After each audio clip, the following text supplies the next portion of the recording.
बिस्मिल्लाहिर्रहमानिर्रहीम, अस्सलाम वालेकुम। Welcome back my channel. आज मैं आपके लिए रमज़ान मुबारक के लिए सबसे अहम चीज़ जो हर घर में रोज़ाना लाजिम बनती है और बहुत ज़्यादा हल्की होती है, जी हाँ, मैं बना रही हूँ दही फुल्कियाँ बना रही। तो मैंने सोचा ये रेसिपी आपके साथ शेयर कीजिए और सिर्फ 4 चमचे ऑयल में ये फुल्कियाँ बन के तैयार हो जाएंगी। इतने कम तेल में आज से पहले आपने अभी तक नहीं बनाई होंगी। चलो जी अपनी वीडियो का आगाज़ करते हैं। इसके लिए मैंने 1 कप लिया है बेसन और 1/4 कप मैंने लिया है कॉर्नफ्लोर, 1 चमचा नमक डाला है और इसके अंदर डाला है मीठा सोडा और मैंने कुटी हुई लाल मिर्च 1 चम्मच डाली।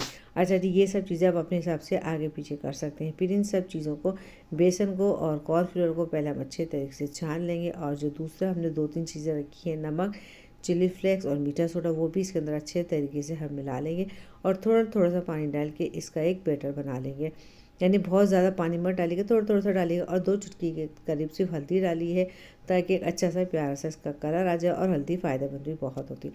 फिर हम इसको अच्छे तरीके से मिक्स कर लेंगे और इसका देख लेंगे कैसा बैटर बन के तैयार हो, ये गिर रहा है।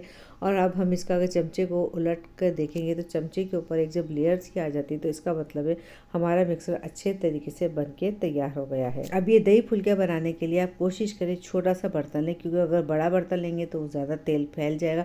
और मैं इस्तेमाल कर रही हूँ सरसों का तेल। साइड में दूसरी वीडियो भी चल रही है, उसमें ज़रा बड़ा बर्तन ले, वो बहुत ही कम तेल में बनाई। कि पहले फ्राई पैन में मैंने ऑयल डाला पूरा, फिर वो मैंने ऑयल निकाल लिया, फिर उसके अंदर थोड़ी थोड़ी से मैंने चमचे से फैलाई, तो वो देखें वो बिल्कुल पतली बनी है। और जो थोड़ा सा 4 चमचे ऑयल लिया था वो थोड़ी सी फैली भी बनी है। तो आपको जो तरीका पसंद आया वो उन तरीक़ों से बना सकते हैं। और बिल्कुल अच्छा, इसको तेल निकालने का तरीका एक तो यही है कि आप कोई भी स्टील का प्याला लें, उसके ऊपर छल्ला रखें और उसको फ्राई पैन उसके साथ उलट दें।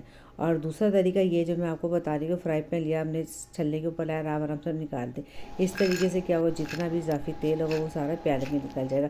यानी वो छोटा सा बर्तन होगा तो उससे बूंदियों को निकालना बहुत ज़्यादा मुश्किल हो जाएगा। तो ये तरीका बता दिया। अब ये तकरीबन देखिए मैं ऐसे ऐसा तलती कि मैंने 3 से 4 दफ़ा तल लिया था और सिर्फ 4 चमचे शुरू में ऑयल डाला था, तो फिर बिल्कुल ज़रा सा तेल बचा था और बेसन मेरा भी थोड़ा सा बच गया था। तो मैंने 1 चमचे के करीब और ऑयल डाला था, सिर्फ 1 चमचा और डाला था। और आराम से जो बाकी की बूंदियाँ थी वो मैंने तल के तैयार कर ली थी। देखिए जी हमारी सारी बूंदियाँ बन के तैयार होगी। किस कदर ज़बरदस्त क्रिस्पी सी फुल्कियाँ बनी। इनको अच्छे तरीके से मैंने ठंडा कर लिया और आखिर में मेरा ये देखिए हल्का सा तेल बच गया था। यानी टोटल 5 चमचे ऑयल में मैंने ये सारी बूंदियाँ, 1 कप बेसन से मैंने सारी बूंदियाँ बन के तैयार की थी। फिर हम एक बाउल में पानी लेंगे, पानी लेके हम बूंदियों को डालेंगे। अच्छा, वो जो एक और तरीका जो बताया था जिसमें बिल्कुल हल्का सा ऑयल डाला था, वो तो सिर्फ पानी में डाल के हमें निकालनी है, वरना वो हलवा बन जाएगी। इनको फिर भी मैंने 30 से 40 सेकंड के लिए पानी के अंदर भिगोया था और आराम से ज़्यादा दबाना नहीं है, आराम से हल्के हाथ से आप इनको छलने से या हाथ से करके निकाल लेंगे। बूंदियाँ हमारी बनके तैयार होगी। अब ये मेरा दही है, मेरा घर का जमा हुआ दही है, लो फैट दही है। इसकी रेसिपी चैनल पे मौजूद है, आपको उसका लिंक मैं दे दूँगी। अब आपको जितने अपनी बूंदियाँ बनानी है उतना आपने दही लिया और उसको अच्छे तरीके से मैंने फेंट लिया और उसके अंदर हिसाब से थोड़ा सा मैंने नमक डाला है। नमक डाल के फिर फेंटा है। अच्छा जी, अगर आपका दही खट्टा है, मेरा खट्टा नहीं मीठा, फिर भी मैं आपको बता रही हूँ, आप वरना इसमें थोड़ा सा पानी डाल सकते हैं। अगर आपका दही खट्टा है तो उसके अंदर आप सिर्फ 2 से 3 चमचे के करीब दूध डालेंगे तो दही की खटास कम हो जाती है खुद से।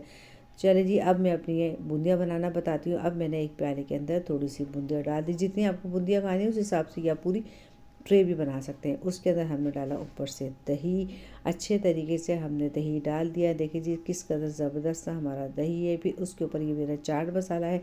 इसकी रेसिपी मैंने कुछ दिन पहले ही आपको दी थी, तो उसका लिंक मैं आपको दे दूँगी, आप जाके ज़रूर वॉच कीजिएगा।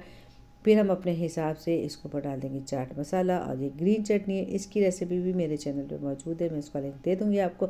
और इसके अलावा आप जो दिल चाहे आपको पसंद होता है, मीठी चटनी जो आप पसंद करते हैं उसके ऊपर से डाल सकते हैं। हमारे यहाँ मीठी चटनी नहीं खाई जाती, तो इस वजह से मैं मीठी चटनी नहीं डाल रही। और आप चाहें तो इस पर से खीरा प्याज वगैरह भी डाल के खा सकते हैं। मुझे यकीन है आपको आज की रेसिपी ज़रूर पसंद आएगी। बहुत आसान सी ज़बरदस्त सी रेसिपी है। अगर रेसिपी पसंद आए तो लाइक शेयर कमेंट कर दीजिएगा। चैनल पर नए तो सब्सक्राइब करके बेल आइकन को प्रेस कर दें ताकि आने वाली नई वीडियो का नोटिफिकेशन आपको बआसानी मिल सके। फिर मिलेंगे इसी तरह के साथ कोई अच्छी सी मज़ेदार सी हेल्दी सी रेसिपी लेकर आऊँगी आपके लिए। जब तक के लिए अल्लाह हाफिज़। मुझे भी अपनी दुआ में ज़रूर याद रखा करें।